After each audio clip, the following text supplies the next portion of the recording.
Federal Chancellor, Dr. Merkel, welcome. Welcome here in Davos. I think that this is the 12th time that you have had or given us the honor to welcome you here in Davos. Now, we are gathering here at the beginning of a decisive decade, a decade for Europe, in which the structures of our historical union have to be modernized. And they need to be modernized so that we can have a strong Europe in the future, too. We're looking forward to hearing your speech, Federal Chancellor, and to see how we can have a strong Europe. Thank you.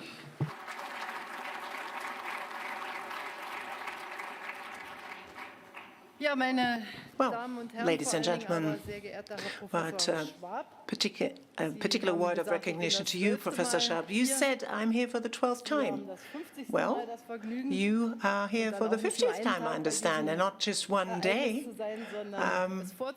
to participate in this meeting, but to prepare it, to bring people together.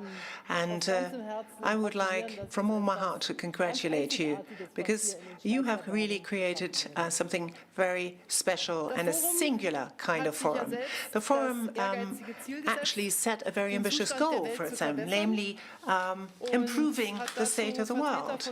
And you invited representatives from the realms of politics, business, and various organizations, not only in Davos, but in many parts of the world. And I think one can safely say that when we look back 50 years, that the world has indeed become a better place. 50 years ago, we were right in the middle of the Cold War. Germany was divided. For me, it was certainly not in the cards that I would at some point in time stand here. Now, this Cold War ended 30 years ago. The bipolar world turned into a multipolar world. And actually, as a multipolar world, that too is something that we did not envisage 30 years ago, has a number of problems to contend with. The per capita income has, ever since 1970, more than doubled. People who have to live through extreme poverty have become significantly less, even though obviously we still have a lot of poverty in the world, but also as regards very bad diseases such as polio, we've made enormous strides. All of that would not have been possible without cooperation, international responsibility, and this is what countries did. They cooperated at international level, and this is why I consider it to be so important, this kind of cooperation. Although every year, obviously, we have new problems to contend with. If we look at the global risk report of the Global Economic Forum, you can see, because you also have a color code there, we can see how the world changes. And what has come to the fore are basically environmental problems, environmental issues. So sustainability, the world converging more and more, is of prime importance. So stakeholders for a cohesive and sustainable world is certainly the appropriate motto for the world as we know it today, and we need to debate this. We quite often say that the world as a whole is not really able to do that much, but after all, the Sustainable Development Goals were developed a few years ago. We were able to adopt those. More than 180 countries adopted those goals. So, in a way, we stake the ground for this new decade. There is a very clear roadmap that we walk on, because we want to achieve those SDGs. We want to put them into reality. But when in September I attended the summit that took stock of what we have been able to do so far, it also became very clear that we still have a lot on our plate. And if we go about it with the sort of momentum we've put to it so far, we will not be able to achieve those goals in time. And Mr. Schwab just told me that there was an agreement with the United Nations to set up a forum that deals with the oceans of this world and with maritime cleanliness, and that is indeed how we need to go about trying to make more progress and more rapid progress in order to attain those SDGs. The Secretary-General of the United Nations is quite right in saying we now are about to embark on a decade of action, particularly, for example, in the area of biodiversity. A lot of countries are dealing with this, and that too is playing an enormous role on the agenda of the World Economic Forum, also in the area of climate change. The question, will we attain the goals that we committed to in the Paris Climate Agreement, may well be one of survival for the whole planet. So we are under pressure. We have to act because we know that for attaining the goals, particularly of the goal of bringing global warming below 1.5 degrees, is something that, well, if we want to achieve, we need to speed up matters because with the sort of speed we must, so far, we will not be able to do that. Now, what does this mean? The global community has to act together. This is an international agreement. Unfortunately, not each and every one is with us on this, but many, many countries are still there, and each and every one of them has to give his and her contribution. When we look at Germany, the country that I have the honor to represent here today, I must say that 30 years after German unification, we are in a situation where we are comparatively well off. We have never had as low a number of unemployed people. We are spending a lot of money for research and development. We've increased our investments. But all of that does not properly reflect what we need to be able to do, what we need to be able to achieve in the next 30 years. Because this task to be below 1.5 degrees compared to pre-industrial times means no more and no less for us in Europe, than to be climate neutral by 2050. And climate neutrality, well, that's something that you can sort of say very easily, and most of the countries in the European Union have committed themselves to it. The Commission President, I understand, has been here, has presented the Green Deal to you, and Europe wishes to be the first continent that is CO2 free. But, ladies and gentlemen, these are transformative processes of a historic nature. This transformation essentially means that the whole way that we do business, that we live, and that we have grown accustomed to in the industrial age, will have to be changed. We will have to leave that behind us in the next 30 years to go. We've made the first steps already, and we have to come to completely new value chains, and that obviously also contain industrial production, but that are changed by digitalization, that these other enormous transformation that we have to contend with. And we hope that the transformation of an emission-free world will sort of mutually strengthen the progress of digitalization.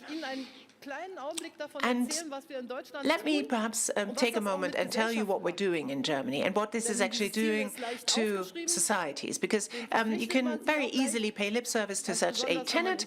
You like to commit yourself very quickly to this, particularly when you live in cities instead of in rural areas, and perhaps are a farmer or have long ways to commute to work, or have a wind farm right on your doorstep. For us, this means that over the past year, we have taken decision to first exit from nuclear energy, because we feel that the waste management for nuclear is simply not sustainable in the long run, and that the risks are too great.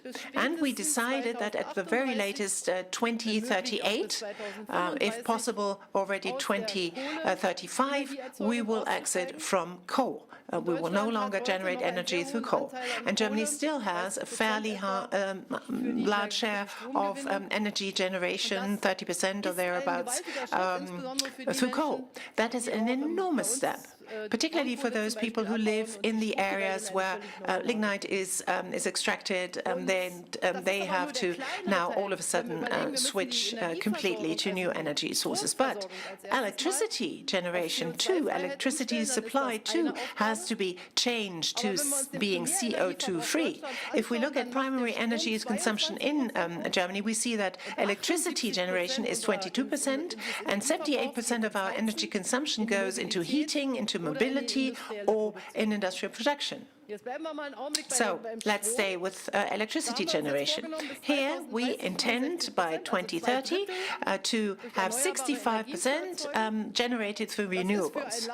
For a country where the sun is not shining all the time and wind also is not always blowing, that's quite a considerable amount. It means completely new grids, because obviously the areas where power is generated are different to those where power is needed. And we also intend to lower the overall CO2 emission to 55%, because then we wish to be by 2015, as I said, with climate neutrality. So this complete change in our power generation, our electricity generation, is already an enormous, is also already enormously difficult. We are now currently at 42% of renewables for our own resources in our own country, because energy efficiency, the efficiency with which we can generate electricity from wind and solar, is not so high. Obviously, there are regions in the world where the efficiency is much higher, but there are still 78% for industrial production and mobility, and the question of housing left. And there, green hydrogen, for example, will play an enormous role, although we're very open-minded as regards suitable technologies. And that means we will have to, in a way, integrate also this kind of energy generation with other countries, because green hydrogen can be actually generated in other parts of the world far better than in Germany or in Europe. So we have to build up these links. And this is why I'm so gratified to know that many industries here have said they are willing to accept climate neutrality for their productions. That means that the conditions under which we build machines, under which we produce steel, will have to be changed completely. I just now had a very interesting talk with representatives of the biotech industry. This industry too will play an enormous role in these transformative processes of our economies. So dramatic changes are afoot without actually abandoning the products to which we've become accustomed to all these years. But we have to have a considerable rethink, and we have to put the necessary regulatory environment in place, and the states have to be ready to embark on this path of innovation. So, on behalf of Germany, you know that we are a relatively peaceful country, but there are already quite considerable tensions within our society between those who think the prime importance is now to embark on this path. 2050, we only have 30 years, and I very well remember when German unity took place, that was 30 years back. In 30 years, a lot can be done, but I also know that 30 years are not that much if you want to achieve a digital transformation, plus a transformation of your value generation. And this is why time is of the essence, and we, the older ones, have to be very careful. I am 65 years old now, so the impatience of our young people is something that we ought to tap as a potential. We ought to understand this as something where they obviously look at a far different horizon that goes beyond 2050. And obviously, these young people will ask us, well, what of our biodiversity? What of the climate that we will live in then? So we are called upon to act now. So what we have to overcome now are completely new conflicts within our society, because in Germany too, we have a huge group of people who think all of this is not so urgent, they're not completely convinced of this phenomenon. How do we take them with us? Democracies, after all, have the task to bind in people, to take them along, to try to make them passionate about these things. And this is an enormous tension right now between the rural areas and the cities, because the rural areas contribute a lot to simply having to bear those and have to tolerate those changes. The infrastructure in the cities obviously is much better developed. Individual mobility is something that, people will be in a better position to abandon in a city than in the rural countries. It's not a matter of belief. It is very clear that there is a very clear evidence through the underlying scientific data that climate change is happening. But wherever facts and emotions clash, one can always try to develop an anti-fact policy, if you like, through emotions that will then have an enormous impact. So that's what we have to reconcile, the facts and the emotions. And I would say that presupposes at least that we discuss these matters with each other. And the fact that people seem to no longer wish to talk to one another, that there is no possibility to build a bridge between these different views. That is something that fills me with grave concern. And that's something where I'm totally convinced we have to overcome that. We talk to a lot of people who rarely speak to each other, but not a sufficient number of people speak to each other. When we now have a world where perhaps lack of speech is even more pronounced than during the Cold War, where we had an orderly channel of communication between the different sides, then I can only plead for, even if you find it's so difficult to talk to the other person, please don't abandon that. Otherwise, you will be in your digital bubble, which in this digital age is even more pronounced. You will be only talking to the people who have the same view, and that leads us right into catastrophe. We have to overcome this.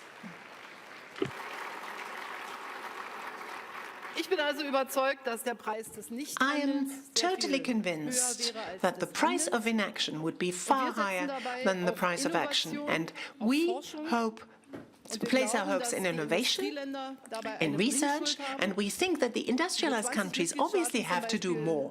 The G20 countries, for example, produce 80% of CO2 emissions. So we have a technological obligation, because if we look at the if you like, reservoir of CO2 that we've already consumed, to do more. I was quite happy to note that the Bloomberg Innovation Index for Germany actually in 2020, to my great surprise, placed us at #1. We don't talk every day about what works very well in our country. Quite often we concentrate, unfortunately, more on what doesn't work. Cultures are different here, but since it's Bloomberg, I suppose we can quote it. And this is, I don't know why you're laughing, but I think it's a laughter of approval, I take it. Now, interestingly enough, this is essentially due to the fact that our automotive industry, that is a core business of Germany, is in a tremendous transformative process right now. They are investing a lot into research and development.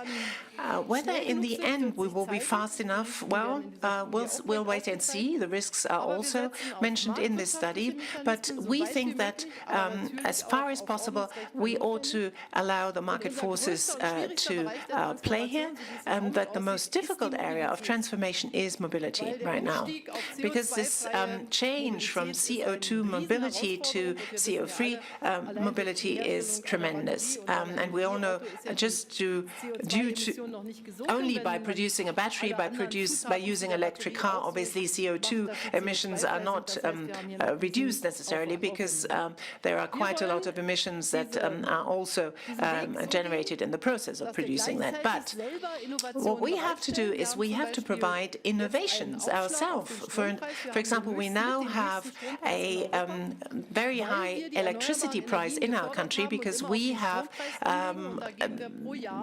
done a lot to promote renewables.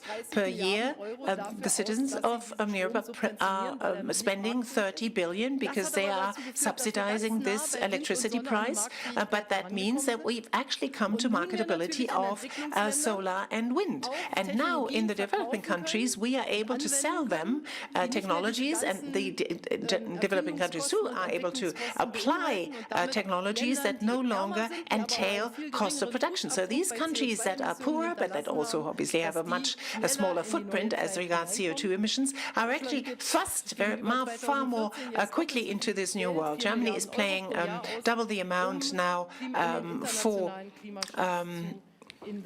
investing in international climate protection. Ladies and gentlemen, that already brings me to the question of how does this develop outside of Europe? In Europe, we have more or less created the necessary preconditions for prosperity, but as I said, it's getting more and more difficult to get people on board, not to leave larger groups behind. But if we look at the larger rest of the world, we all know how difficult it is to promote this in those parts of the world, because we know that these are matters of a war and peace that we have to contend with. If we look at Africa, but also in Asia, in many cases we already see the consequences of climate change affecting those countries, and they have as yet not even had a chance to use the methods to fend off the effects of climate change. But a lot of things are changing so quickly, as I said, due to digitalization. Over the past few years, that has led to a situation that more and more countries were inward-looking. They were trying to sort of deal with these changes. The tensions in with the rest of the world have not, however, been reduced, have not become smaller. And in a multipolar world, that is much more difficult because these poles are constantly shifting. The balance of power in the world is constantly shifting. If we look again at 30 years ago, the GDP of China was significantly smaller than that of Germany.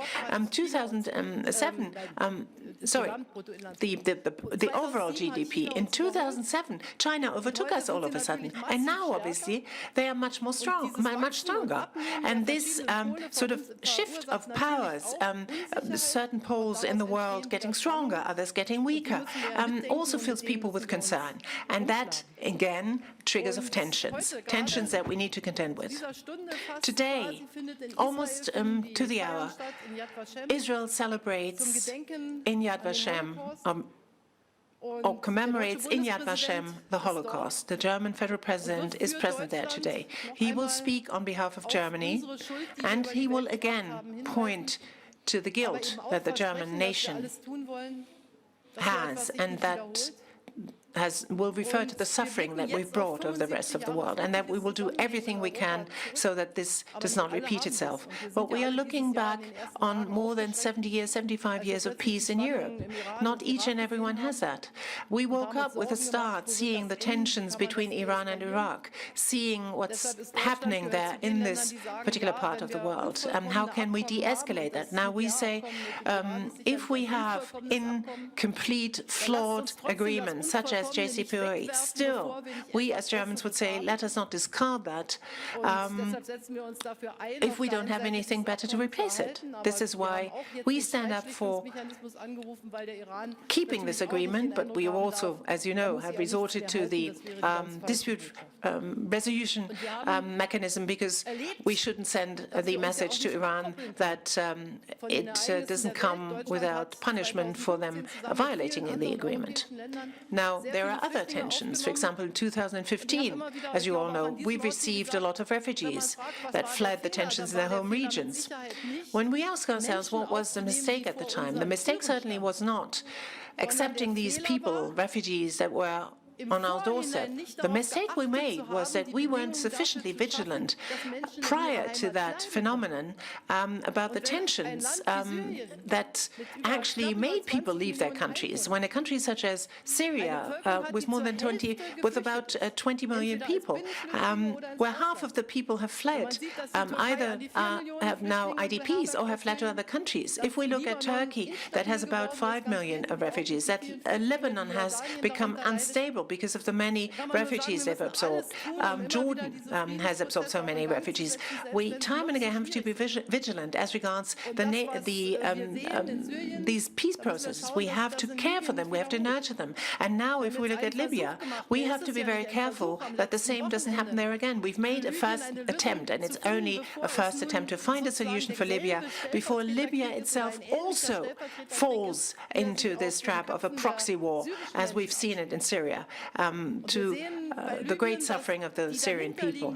And with Syria, we see that the countries that are below Syria, sort of in the Sahel area, Mali, Niger, these are people, after all, who can't even dream, the vast majority of whom can't even dream to, at one point in time, make it to Davos, that they all of a sudden are affected tremendously by the instability in Libya, because there are mercenaries now, there are weapons flooding the rest of the country. country. We all have to be very, very careful in defending those countries in the sense that they do not become unstable. And all of these development projects that we have given to those countries, that we have tried to work together with those countries, cannot be effective because they have to spend so much on their defense. 30%, for example, of the budget of Niger has to be spent on defense, and still the terrorists are better equipped, still they're more successful.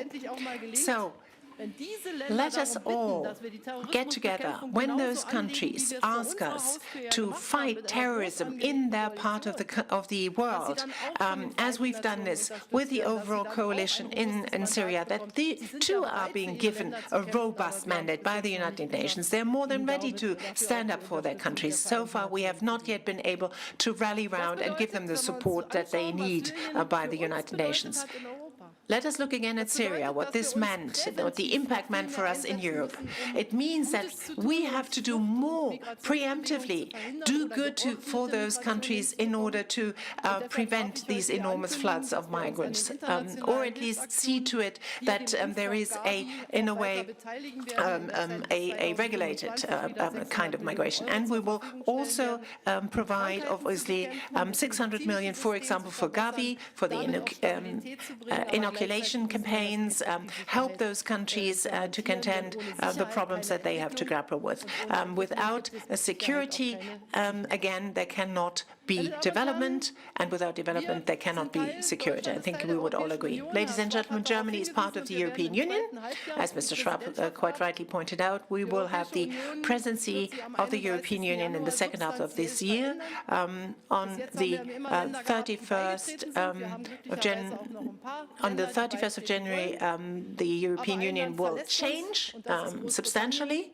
So far, we've only ever had countries that wanted to accede to the European Union, but now, for the first time, we have a country that wishes to leave. And that, of course, is a very grave issue.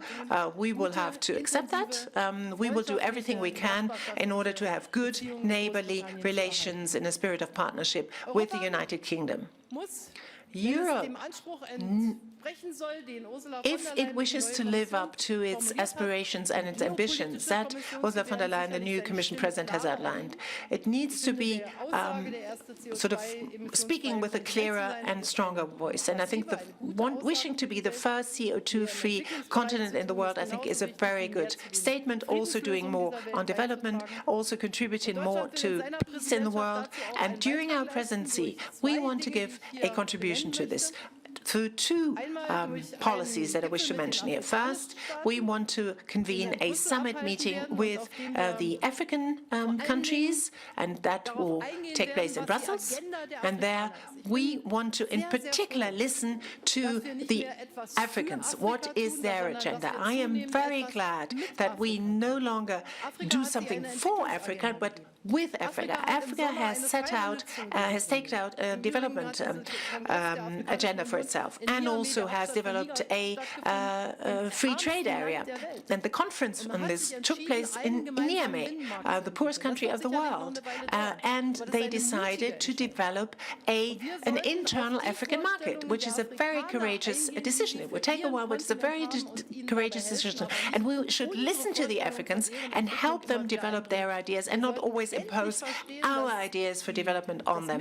We should finally understand that cooperation with Africa cannot be handing out alms sort of by way of a charity, but that this is something that will be of benefit to us as well. We have an average age of 45 years. Niger and Mali have an average age of 15. What does this mean when you have such a huge part of your society that are young people and that look to quite a different future horizon than you do?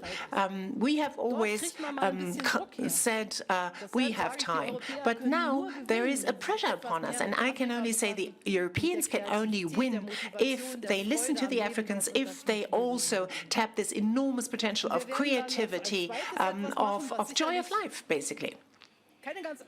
And we will then certainly also do something that is not that easy. The European Union so far has not a consistent policy on China. Over the years, we have seen China as an interesting partner of trade. The Central and Eastern European countries at some point got together and said France and Germany and the big ones, they're always meeting with China, they're doing their business. Now we want to also get together and meet on a permanent basis with China. Now, for the first time in September, we want to have an EU-China summit meeting with all of the 27 member states. It will take place in Leipzig, and we want to deal with 3 different issues. Ever since 2013, we're working on an investment protection agreement. I hope that we will be able to finalize that by 2023, but we're not at all certain that we will be able to do that. It obviously demands flexibility from both sides. We also will discuss how to contend with climate change, because China introduces an emissions trading system, that is to say, a market mechanism. And when we look at the European EMTS, and if we can link this up to the Chinese system, then we could actually be a role model for the rest of the world. And we also, at the third point, want to deal with third country relations, because China is so active in Africa. We also want to be active, more active as EU globally, and perhaps we can lay down norms, standards, joint standards, how we deal with this. Then we have obviously a digital agenda. When I just talked to the biotech community, we heard from them what we always hear, namely Europe is good, particularly as regards protection of data in this digitalized world, but Europe is far too slow. And this is something that we need to overcome. Otherwise, we will not be a geopolitical factor to be reckoned with. We're aware of that with 27 member states. That's not so easy, because then you obviously have your own parliaments back home that have their own interests that they wish you to bring to the agenda in Brussels. But as I said, we as Europeans, and I can say this for Germany, we will stand up for multilateralism, we will stand up for multilateral organizations. Each and every one can, of course, conclude trade agreements. We do this as the European Union with other parts of the world. We hopefully will be able to do this also with the United States. But as I see it, the most effective way of create global prosperity is the multilateral way.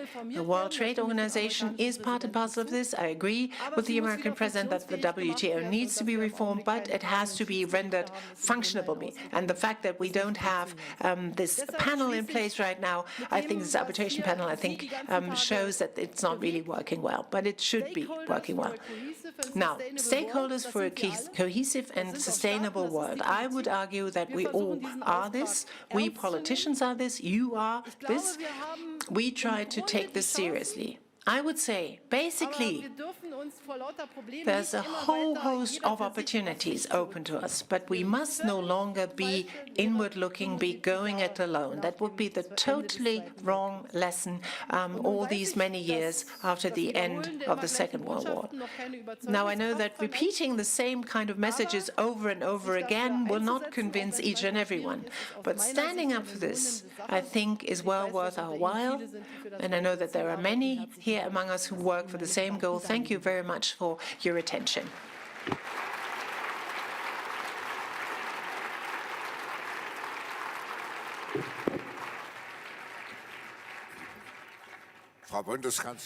Federal Chancellor, thank you very much for this very comprehensive report that you've given us.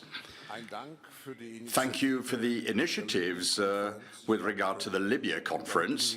I think that we cannot underestimate the importance of that conference, and congratulations on your climate policy. And I'd like to say to you that one of the results of this annual meeting is precisely that you've got a large number of companies that have agreed that CO2 emissions will be cut and we will be CO2 free by 2050. But 2050 is a long way away. But I think that many people want to do this earlier. Well, it's funny, you know, because all of the big companies in Germany want to be climate neutral. They want all of this green electricity. And I'm always asking who is going to absorb the rest of this green energy. Probably probably the state or the citizens. So there's a run to this green electricity in Germany. Chancellor, you spoke about the meeting that you want to organize in Leipzig next year with China. Let me just say that there was a lot of discussion about the development of two poles, China on the one hand and the United States on the other. What must Europe do so that we can be on an equal footing, economically speaking, with the United States and China? How can we preserve our identity and how can we bring our influence to bear? That is probably the most difficult question. As I said, I don't want a new bipolarity in the world, but we must say that we have very different social models, obviously, between the European Union and China. So, in a way, the whole social order in the United States of America obviously is closer to us, as we have a transatlantic partnership for a reason, after all. Our partnership in NATO we also have for a reason. At the same time, we see, and that's a completely new phenomenon, that a country that, if you like, feels committed to communist ideas, where there is a one-party rule, a communist party rule, that this country is economically so successful. In the Cold War, it was completely different. And this is why I think that we ought to always try and seek those economic contacts. It's not made all that easy for us Europeans at this point, because the larger power, the United States can, and that's a fact, set certain standards. They have much more of an economic clout than we have. So we Europeans have to be wisely reflecting how we can, let me put it in an abstract way, deal in this digital age with Chinese products, Chinese offers, and weigh very carefully whether we wish to decouple ourselves from the Chinese value chain. Because if we think of the Internet of Change, at some point in time, all of the end devices obviously will be integrated in the Internet of Things. So we should be, through exchanges in this world, always be aware of what the other competitor is able of doing. I would be very concerned if I didn't know what my competitor was doing. So I think we ought to shape this intelligently, this partnership. Obviously, from a social point of view, from a political point of view, we have this very close partnership with the United States, but sometimes, for economic reasons, we may well pursue our policies in a different way. Now, within this new framework, we're talking about the new fourth industrialized revolution, where you're talking about the new industrial policy. I think that this is a very sensitive issue. How do you see the neutrality of these systems being secured? And we discussed this over lunch. Isn't it a bit of a pity that Europe, in one area, that is in the 5G sector, can actually play its role and have a voice, and that it's not using its competitive advantage?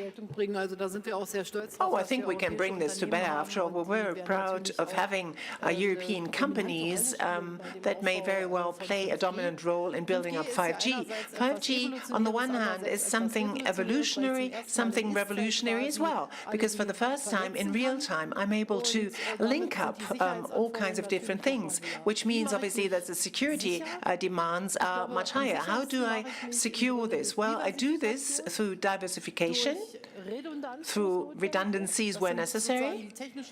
Those are the that's the technological way of going about it, to secure a system. I don't think I can necessarily ensure security of a system when I completely exclude certain bidders and never know, as I say, from a natural scientist point of view, I don't know what these people are able to do, I have developed. So we have obviously state communication communication system. We have defense communication systems. Those I would obviously deal with differently than the Internet of Things. But in earlier times too, after all, we were able to grapple with and master the challenges of espionage. So I would not completely change the instruments, but we have to be very vigilant, obviously. But China is doing this too. They are trying to use their economic dominance, and always on a basis of reciprocity. We too then have to have access to the Chinese market. I don't expect them allowing me to get into state communication, but as regards the economic sphere, I want to have access. Chancellor, does this mean that Europe should develop its own strong industrial policy? No, I think we ought to close this gap to the others who have their own strong players. But as you said, in 5G, we're really good. As regards chip production, we're not that good. Platform economy, we're not that good. The Europeans, in a way, are also so nervous because we have the problem with people who've lost a bit of optimism in their societies, because we feel it's no longer the case as 100 years ago that every new innovation in the world comes from Europe. We are very much dependent on other players. And regaining a certain sovereignty, a certain independence, self-sufficiency, and have a certain basic capabilities that I need for this 21st century, I think is a legitimate aspiration for a continent that wants to be leading. Chancellor, we see a slowing down in economic process. I think there are relatively optimistic reports from the IMF and the OECD. Can I ask you, do you think that Europe is prepared for a new recession? And what instruments will we need in Europe should such a recession come to pass, if we should get a slowdown in economic activity? Well, actually, I like to deal rather more with the question how we can avert a new recession. I think the good thing is that the first phase of a trade agreement with China has been concluded successfully. Right now, we, in a way, are an object of trade agreements between the European Union and the United States. I have always come strongly in favor of TTIP, and I will continue to be very strongly in favor of trade agreements with the United States. And every step of the way where we have an orderly exit of Britain from the European Union, trade talks and not a trade war, less protectionism, we will reduce the dangers of recession. It is very obvious when the world was very close, when we all worked together very closely, when the G20 for the first time at the head of state level of heads of state and government, we were able to rather quickly overcome the global financial and economic crisis. Now, we have a world where we have a lot of trade conflicts, and we see that global growth is receding, is going down. So insecurity, isolationism will not be conducive to growth. And obviously then that brings us to the question of investments, which you probably have at the back of your mind. When will Germany finally invest? Let me tell you, we are investing more than we've ever had in our past, particularly in climate technology.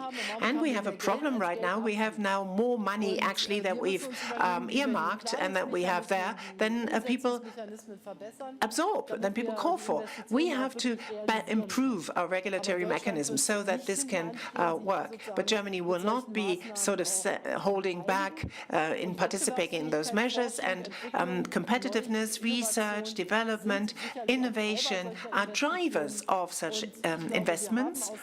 I believe that we have learned our lesson from the big euro crisis. In the last decade, I know that people were very angry with me, was such a bad person for actually imposing these stringent conditions on Greece, on Portugal, and so on. But now you see that reforms are taking place. Portugal is in a much better place. Greece too has a prime minister. This is because of the stringency and perhaps also toughness of reform demands that we made. But Europe can also lend its contribution through changing the banking union, Union, adopting also a capital market union, and that too will be obviously a contribution to growth in the world. Chancellor, you mentioned Brexit in passing. Perhaps I'd like to ask you a personal question. What is your personal lesson that you've learned from this whole Brexit saga? It's a twofold lesson. I think on the one hand, you have to say, and you have to be very honest about this, Britain has never been a truly happy member of the European family. They didn't participate in Euro, nor in the Schengen area, nor on the common domestic, internal and judicial policy. Whenever were there great changes towards a more cohesive single market, they were skeptical. But the two theories were out there. Is the European Union an ever larger single market, or is it an ever closer union? And when that's something that I need to mention here. Freedom of movement, when that was introduced, the British said from the first day, we, the Germans, who are always a little bit slower, said we need a transition period of 7 years, and obviously that was a big blow to the Slovaks, to the Poles, that we said we need a longer transition period. But we were able to better contend with the consequences of freedom of movement than the British were, because they saw that they had a lot of, obviously, jobs that were filled by these people, but they had difficulties also internally due to that. Now, I think that the exit of Britain will also, in a way, make it incumbent upon us to boost our competitiveness, because they will be a competitive on our doorstep. So it needs to spur us on. In an article in the Financial Times, you said that this was a wake-up call. That's what I said, wake-up call, yeah. Right. A last question to you, Chancellor. You have been 12 times to the Economic Forum, and the Forum has celebrated, or celebrating 50 years. We've been connected for the last 25 years with you. The next time you come, what would you like to be able to say to this audience? I don't know yet. I mean, after all, I told you today what I wanted to tell you. Now we have to wait and see whether you are ready to invite me again, and then I will say what's the policy of the day.